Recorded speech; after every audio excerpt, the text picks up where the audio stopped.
are you willing to suck? That's what I'm going to be talking about in this video. I'm going to tell you guys a quick little story about a conversation I was having on this topic with a friend, and then I will give some thoughts, some points on it that will hopefully help any of you that are struggling with the same thing. So jumping right into it, I was talking to a friend the other day. We had a business idea, and this is something that doesn't have to be about a business. This could be about, developing a new skill, just starting anything in general. But for his case, it was a business idea that he wanted to do. He had been sitting on it for multiple years. When we got down to it, we started talking about what was the main thing holding him back from actually jumping in. He asked, or he pretty much said and expressed his worry about sucking at the thing. What if he's not good? He said, what if I sell the service, I get that first client, and then my delivery sucks, right? It was that unwillingness to do a bad job, that unwillingness to suck that totally froze the whole process for him and kept him frozen for years. And it might sound a little bit silly because a lot of people understand that, you're not going to be good at something right off the bat. But for him, and maybe for some of you guys, it was paralyzing for him, the idea of selling something and not doing a good job. Now, when it came to the context of that specific thing, we talked about some practical things, which were you could just give away for free for a little while, collect testimonials and feedback until you're comfortable to charge money for it. And you build your confidence through that. You could, obviously just sell the thing for a low amount. And hey, if you really do that bad of a job, worst case scenario, you give a refund and away you go. Usually prospects or customers are happy if they get their money back. No harm, no foul. So there was the practical side of that.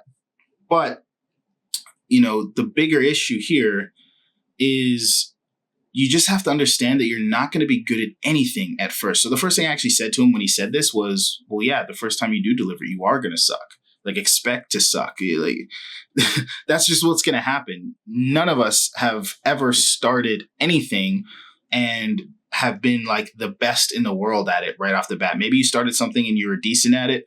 You maybe had a little bit of natural talent.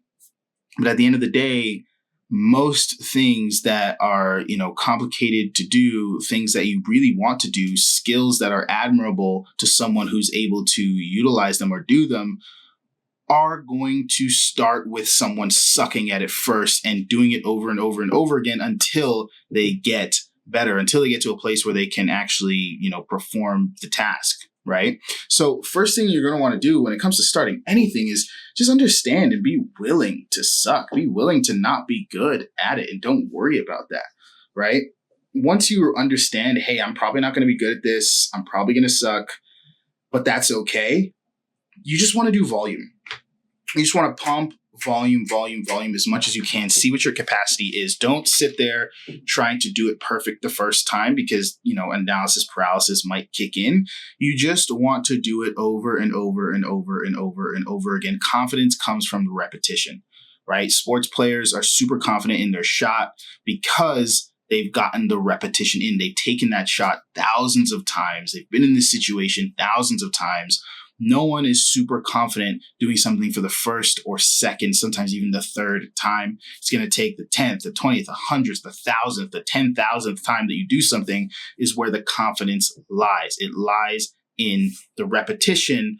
But obviously, you want to see with that repetition, you get to a point where you're doing good. So the last thing you're going to want to do is, as you're kicking up the volume, as you're doing things at high reps, track everything. Track. If you go for runs, track how fast you run.